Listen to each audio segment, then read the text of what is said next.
noite. Boa noite.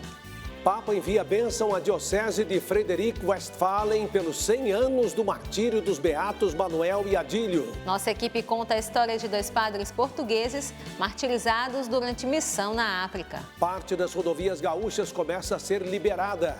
O governo federal começa a cadastrar pessoas do Rio Grande do Sul aptas a receberem o auxílio reconstrução. Alguns hospitais gaúchos continuam em funcionamento graças à ajuda de voluntários. Com estoque baixo, Fundação Hemominas faz apelo por doações de sangue. Gesto que parte do interior de São Paulo. Alunos de um projeto social escrevem cartas a moradores do Rio Grande do Sul. O Canção Nova Notícias começou.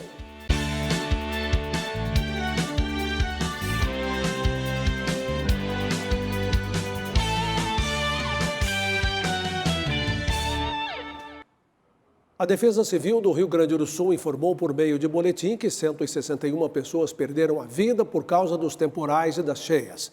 85 estão desaparecidas. O estado registrou 806 feridos, mais de 82 mil moradores resgatados, 654 mil fora de casa e ao menos 2.300.000 pessoas atingidas de alguma forma pela tragédia. Em alguns pontos, a água baixou. Em outros, as estradas começaram a ser liberadas. O Lago Guaíba voltou a baixar, está a 4 metros e 11 centímetros. Com isso, as águas recuaram em algumas ruas da capital porto-alegrense e de outras cidades atingidas. Infelizmente, lixo, entulho e destruição é o que se vê. Nas estradas federais e estaduais, há muitos pontos de bloqueio. Órgãos de Trânsito e Polícia Rodoviária Federal têm informado a situação dos trechos a cada momento. Já o segmento da BR-116, na região metropolitana de Porto Alegre, está liberado ao tráfego. Equipes do Departamento Nacional de Infraestrutura de Transportes trabalharam hoje na limpeza do quilômetro 259 da pista, na cidade de Esteio. Em regiões onde há excesso de chuva e inundações, apenas ações emergenciais e de alerta aos motoristas são realizadas. Vale destacar que há trechos liberados que dão prioridade a veículos que transportem alimentos e suprimentos para as cidades atingidas e os de caráter emergencial para as ações de resgate. A Diocese de Frederico Westphalen, no Rio Grande do Sul, celebra hoje os 100 anos do martírio do padre Manuel Gomes Gonzalez e do coroinha Adílio Daronchi. Vamos chamar Elane Gomes em São Paulo, que traz os detalhes. Boa noite, Elane. Olá, boa noite para vocês em nossa central de jornalismo e boa noite a todos. O Papa Francisco enviou uma bênção apostólica por ocasião do centenário de morte dos Beatos. Eles faleceram em 21 de maio de 1924 por causa da fé. A igreja recorda hoje 2 mártires do Rio Grande do Sul, os Beatos Padre Manuel e o coroinha Adílio, que foram martirizados por evangelizar terras gaúchas, especialmente na região do Alto Uruguai. Por ocasião desta data, o Papa Francisco enviou uma bênção apostólica à Diocese de Frederico Westphalen, da qual os beatos são patronos. Na mensagem, Francisco anima os devotos a se manterem fiéis aos valores cristãos recebidos dos antepassados, vendo neles o tesouro mais valioso de que gloriar-se e a herança mais preciosa a deixar. O Santo Padre também invoca, por intercessão dos beatos Manuel e Adílio, a abundância dos dons do Espírito Santo sobre o bispo diocesano Dom Antônio Rossi Keller, o clero e toda a comunidade cristã local. E com carinho recebemos uma bênção apostólica do Papa Francisco por ocasião deste centenário do martírio, aonde o povo de nossa diocese, fiéis leigos, sacerdotes, recebemos com carinho esta bênção do Papa, no desejo de também seguirmos os passos de nossos beatos, testemunhando o amor de Deus no mundo de hoje. Que o Padre Manuel e o coroinha Adílio sigam do céu, intercedendo pelo nosso povo, pela nossa igreja, e que nós sejamos construtores da sua paz. Hoje, a igreja da região celebra os 100 anos do martírio dos beatos Manuel e Adílio, que estão em processo de canonização. Em meio às enchentes que causaram e ainda causam transtornos no Rio Grande do Sul, muitos hospitais tiveram que parar de funcionar no estado. Mas algumas unidades até agora conseguem manter suas portas abertas graças à ajuda de voluntários. Em meio a hospitais alagados na cidade de Canoas, um dos que conseguiram manter o funcionamento foi o que leva o nome da Mãe de Jesus, Hospital Nossa Senhora das Graças. Nós temos uma parte mais alta e uma parte mais baixa da cidade. A parte mais baixa da cidade, que é o lado oeste da cidade, foi completamente inundado. E o outro lado da cidade, onde fica o Hospital Nossa Senhora das Graças, é o lado mais alto da cidade. E o hospital não foi afetado. Por não ser afetado, o hospital viu a demanda de pacientes aumentar significativamente. Dos serviços de saúde que ficam do outro lado da cidade, nós perdemos 19 unidades básicas de saúde, 3 UPAs, sem contar a farmácia, CAPS e o hospital de pronto-socorro. A emergência do hospital de pronto-socorro está aqui dentro do Hospital Nossa Senhora das Graças. O hospital atendia em torno de 150 pessoas por dia. Hoje está atendendo 400 pessoas por dia. Essa situação se reflete em outros locais pelo Rio Grande do Sul.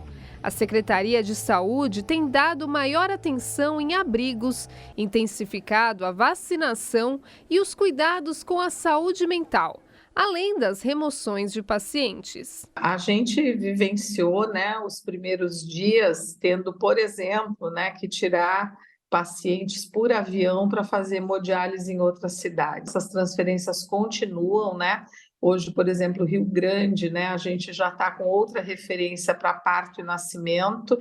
Outra preocupação da Secretaria da Saúde é com o aumento de casos de leptospirose, em que a contaminação pode ocorrer no contato com a água poluída pela urina de ratos. Nas últimas semanas foram identificados 304 casos suspeitos, 19 confirmados e 1 óbito pela doença. A gente tem cuidado a leptospirose, as doenças decorrentes aí de contato com animais peçonhentos, aquelas pessoas que são socorristas têm trabalhado aí com as ações preventivas e a gente tem alertado com relação aos sintomas. O Hospital Nossa Senhora das Graças enfrenta, além da alta nos atendimentos, a escassez de funcionários. 50% do quadro foi atingido pelas enchentes e grande parte está impossibilitada de trabalhar.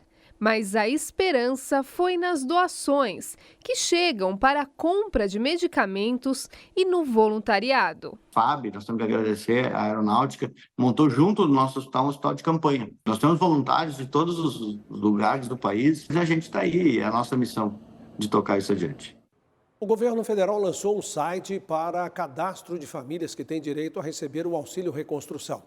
Vamos então a Brasília saber mais com Ronaldo da Silva. Ronaldo, boa noite para você. A você também, Reinaldo. Boa noite a toda a nossa audiência. Olha, o Auxílio Reconstrução será destinado a famílias do Rio Grande do Sul que estão presentes em 369 municípios atingidos pelas enchentes. As cidades consideradas em estado de calamidade pública foram mapeadas pela Defesa Civil.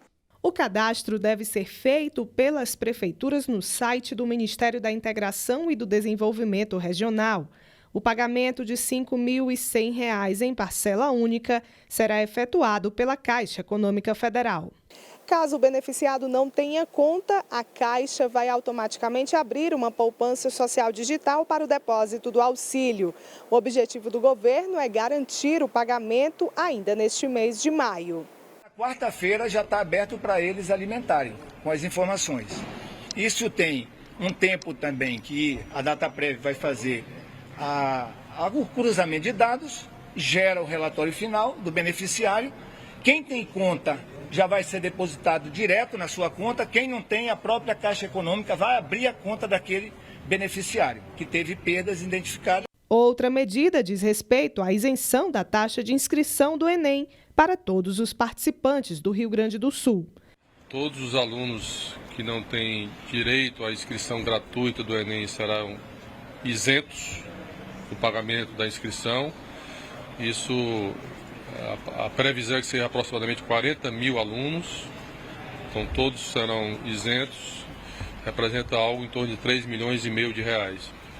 E o INEP, como as inscrições do Enem começam agora dia 27 de maio, o INEP irá divulgar um calendário exclusivo para o Rio Grande do Sul. A ANAC também liberou a venda de passagens aéreas para pousos e decolagens no aeroporto de Canoas, que fica a 24 quilômetros de Porto Alegre. A expectativa é que, no primeiro momento, 35 voos semanais estejam à disposição da população, já que o aeroporto Salgado Filho, na capital gaúcha, ainda não tem prazo para reabertura. Que nesse primeiro momento será estratégico para a aviação da cidade de Porto Alegre e, naturalmente, da região metropolitana. Além disso, a gente só vai fazer uma leitura mais clara do aeroporto de Porto Alegre, que é administrado pela Fraport, naturalmente quando a água baixar.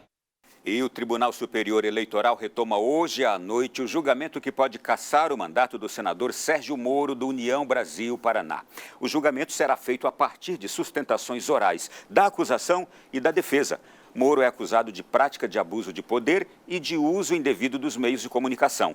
O presidente do TSE, ministro Alexandre de Moraes, informou que a expectativa é finalizar o julgamento da ação ainda nesta noite.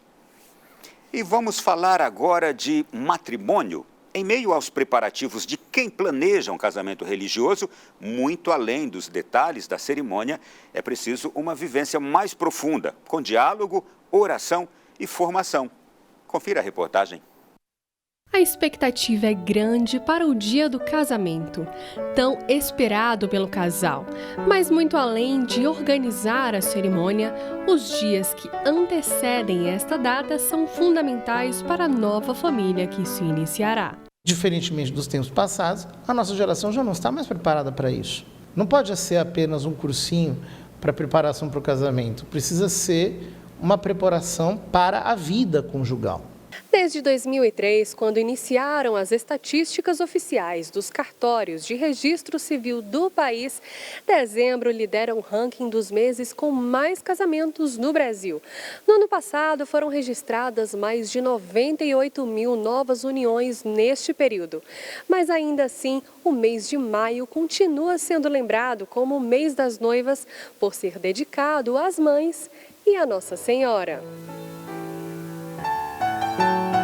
Em países do hemisfério norte, há também uma tradição que associa maio como o mês das noivas por ser primavera, uma estação bela e propícia para as festividades.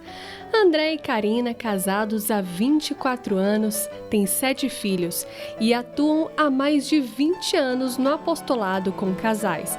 Já foram referência na Comissão Nacional da Pastoral Familiar da CNBB para o setor pré-matrimonial e são autores do livro Catecumenato Matrimonial.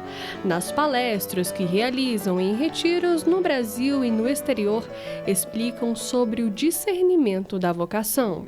Onde o casal tem que compreender bem o que é o matrimônio, de uma forma tranquila, lenta, gradual, com uma catequese de fato, para poder fazer o discernimento sobre casar ou não casar. A todos que vivem a alegria de ser família, a mensagem é a mesma.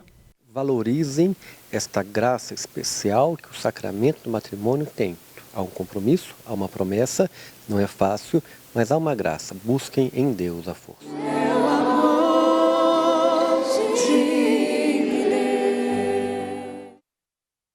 A gente fica por aqui. A todos desejando uma boa noite e até amanhã.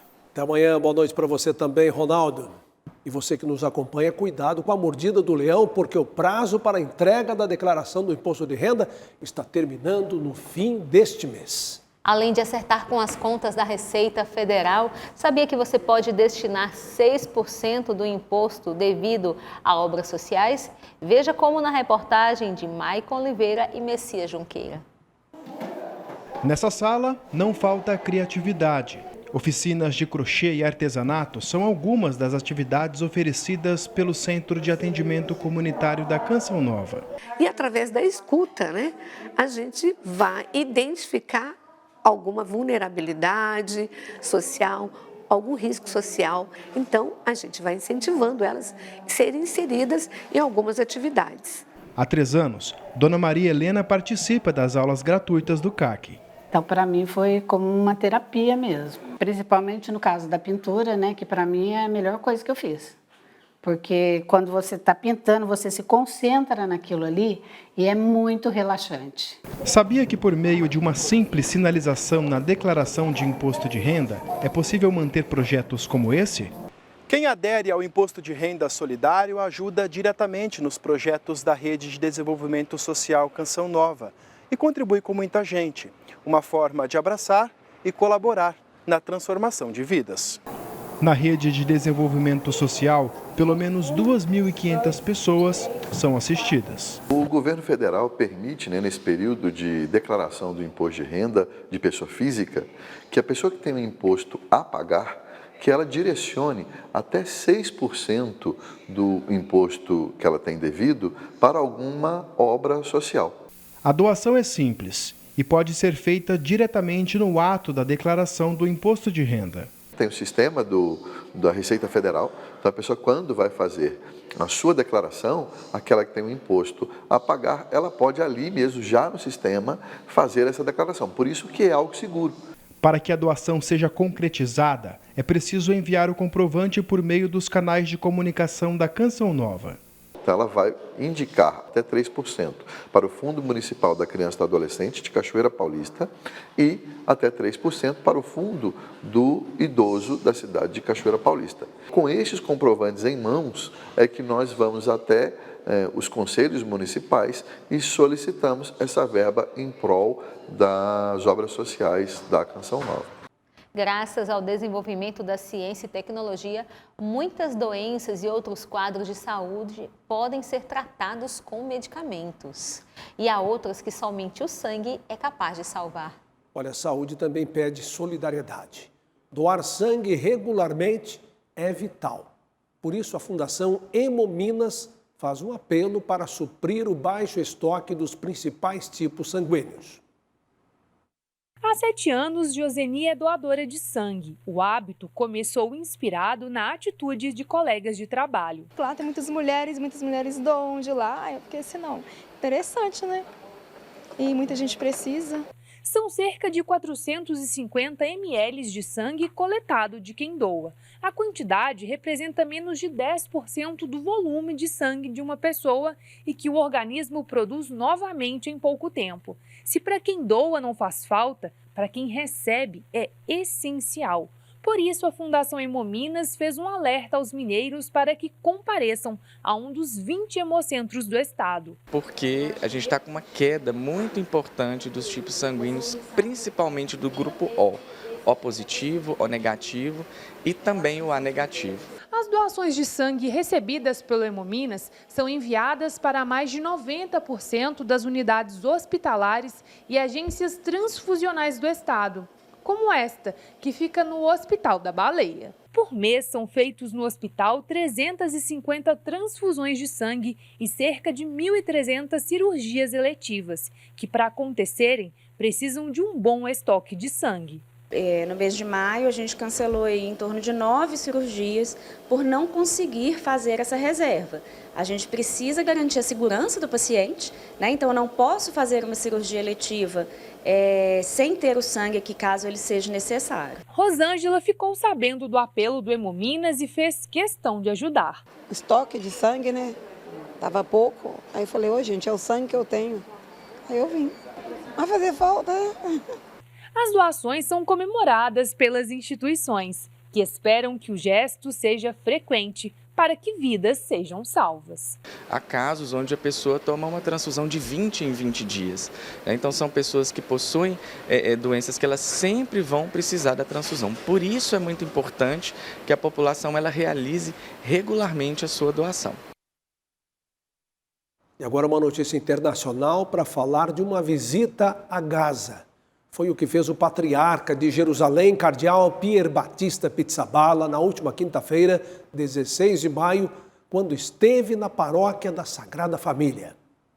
Cardeal Pier Batista Pizzaballa, patriarca de Jerusalém, entrou no norte de Gaza para visitar a paróquia Sagrada Família, onde permaneceu por 4 dias. Administrou o sacramento do Crisma, ouviu as histórias de todos, acolhendo suas lágrimas. Quello che ho visto entrando.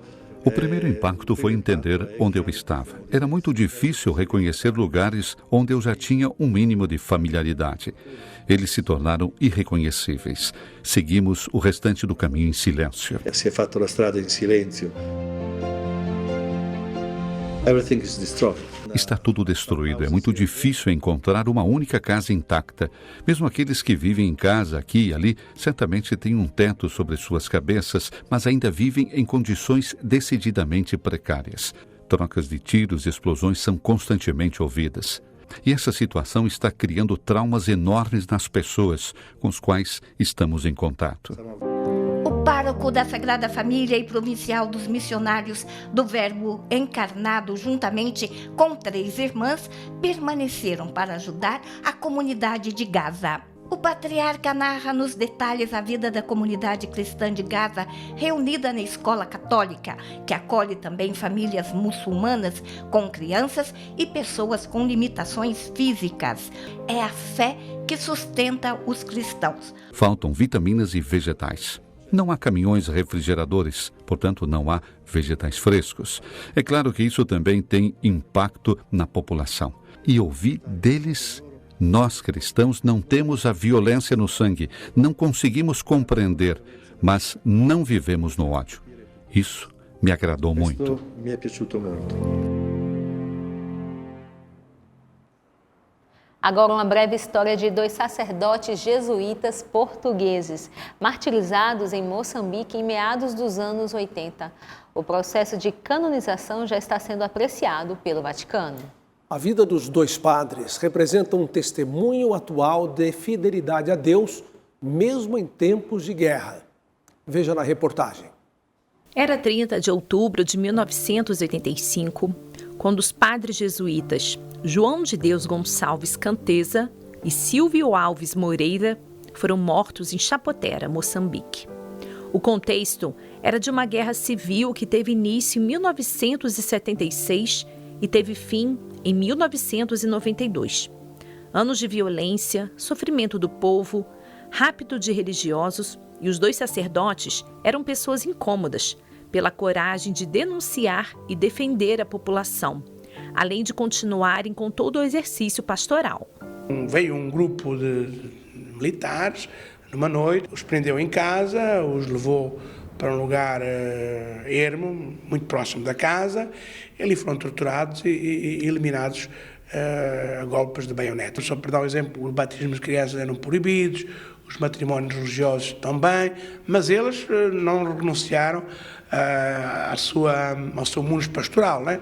Os corpos foram encontrados apenas 4 dias depois, e o sepultamento ocorreu em 4 de novembro. A biografia dos religiosos e as condições em que morreram são relatadas pelo bispo de Tete, Dom Diamantino Antunes, no livro Mártires de Chapotera. Colocaram uma cruz no lugar em que cada um foi morto e começaram peregrinações anuais, celebrando a memória dos mártires e transmitido às novas gerações aquilo que eles de facto viveram, a sua vida, a sua missão, o seu testemunho, o seu martírio. A diocese iniciou o processo de canonização dos jesuítas pela via do martírio. A etapa diocesana encerrou-se a 12 de agosto de 2023 e agora, na fase romana, faz-se análise de toda a documentação e provas recolhidas sobre os servos de Deus. Padre João de Deus foi o primeiro jesuíta moçambicano e Padre Silvio era natural do Porto. Suas vidas representam um testemunho atual e eloquente de fidelidade a Deus,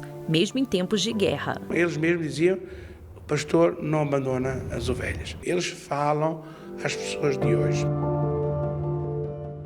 Um tipo de pinguim que vive na Antártica apresentou falhas na reprodução da espécie.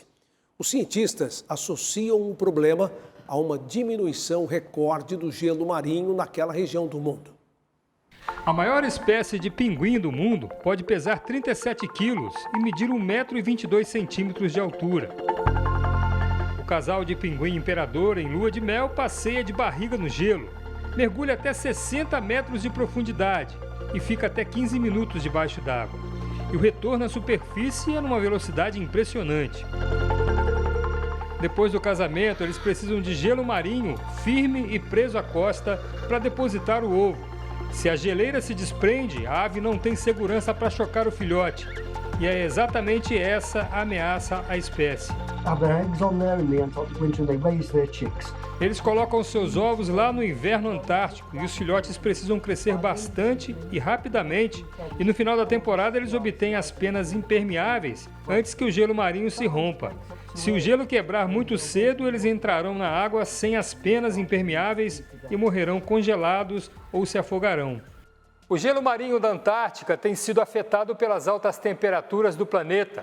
O oceano e o ar estão mais quentes e parte das geleiras se desprende e dificulta a procriação dessa espécie de pinguim. Os estudos do Centro de Pesquisas da Antártica Britânica revelam números impressionantes. 99% possibly at least. Estamos prevendo perdas de até 99% dos pinguins imperadores até o final deste século, ou seja, daqui a 75 anos. E isso realmente será culpa nossa, com a emissão do carbono e do metano que colocamos na atmosfera. No final de 2023, o desprendimento das geleiras atrapalhou a reprodução de 1/5 das colônias de pinguim imperador da Antártica. Mas ainda dá tempo de mudar essa realidade. Ainda podemos mudar a trajetória do aquecimento global em que estamos neste mundo.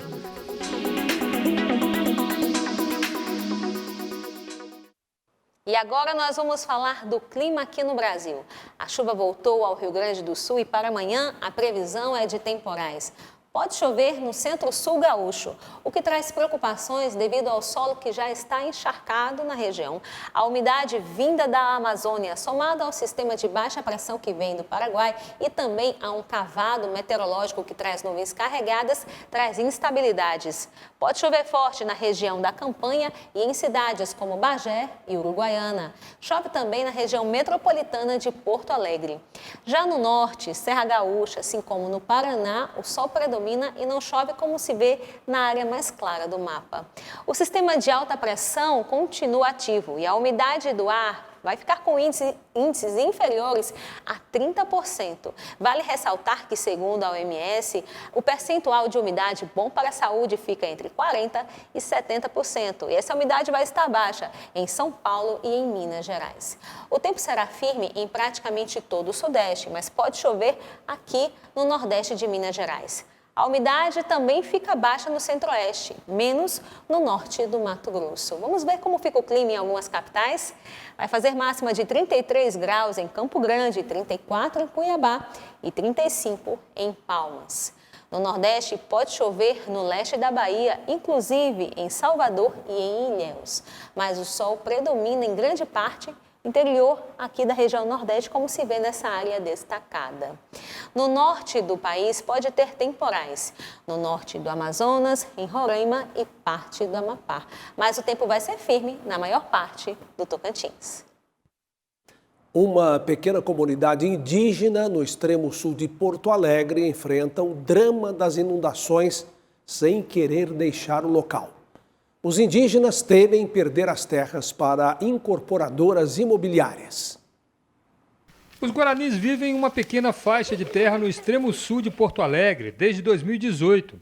Há quase 3 semanas, eles estão ilhados por causa das enchentes. A pequena comunidade indígena não quer deixar o local, mesmo com os apelos do governo. Os índios temem perder as terras dos ancestrais para uma empresa do setor imobiliário que planeja construir um residencial em 426 hectares da área. Os líderes da comunidade garantem que não vão sair. Nunca não vai ficar como área urbana.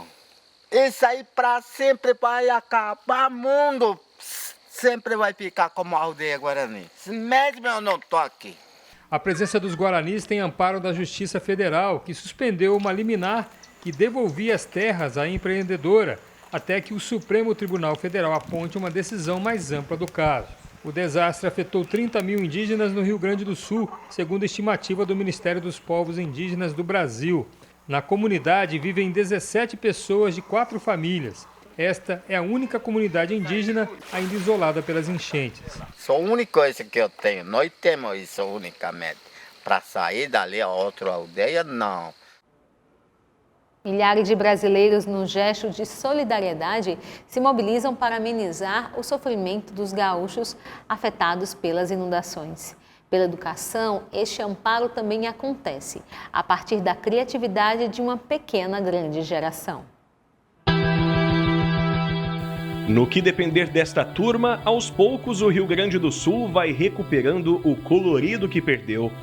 Tenho fé, muita fé mesmo, pois pode ter certeza que tudo vai mudar. Aqui fora estamos orando por vocês e temos muita esperança que isso tudo vai irá mudar. De Luiz Gustavo Oliveira para Rio Grande do Sul. Garantias para isso? Sorriso sincero, aliado a uma educação transformadora em que a principal lição foi a empatia. Então as crianças participam dessa ação e levam para a vida, que ela sempre precisa pensar no próximo, ter esse sentimento de amor, de acolher, de pensar no outro. Neste projeto social de São José dos Campos, no interior de São Paulo, as crianças refletiram os impactos da tragédia no Rio Grande do Sul e conseguiram expressar a generosidade humana de uma forma bem diferente, a partir da confecção de cartinhas para as famílias gaúchas. Às vezes as pessoas podem pensar uma cartinha, mas imagina essas pessoas lá recebendo essa cartinha, essa palavra de força, né? Que isso vai passar, né? É um momento e a gente está aqui lutando por ele, todo mundo rezando junto, né? Até mesmo os apaixonados por futebol estão na torcida para que tudo volte ao normal. Antes e depois do estádio do Grêmio, assim. Isso é antes do alagamento e esse é agora, que eu tô desejando. Você torce pro Grêmio também ou não? Não, eu torcia pro Grêmio. Torce pra quem agora? São Paulo. Ah, muito bem. Mas nessa hora não importa, né? O importante é ajudar o Grêmio e todos os times, não é? Sim. Dificilmente se apagará da mente do povo todo este ocorrido. A esperança, no entanto, não engana.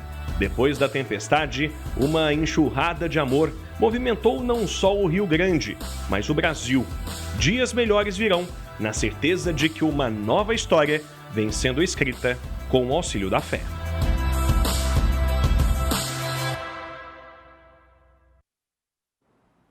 Que importante, desde pequenos, aprendendo gestos que fazem toda a diferença, não é mesmo, Reinaldo?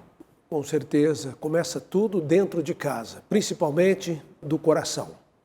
Olha, assista em instantes, a partir de 8 horas, ao programa Pra Ser Feliz com o padre Adriano Zandoná. E às 10h30 tem PHN ao vivo. Boa noite e até amanhã. Boa noite, paz para você.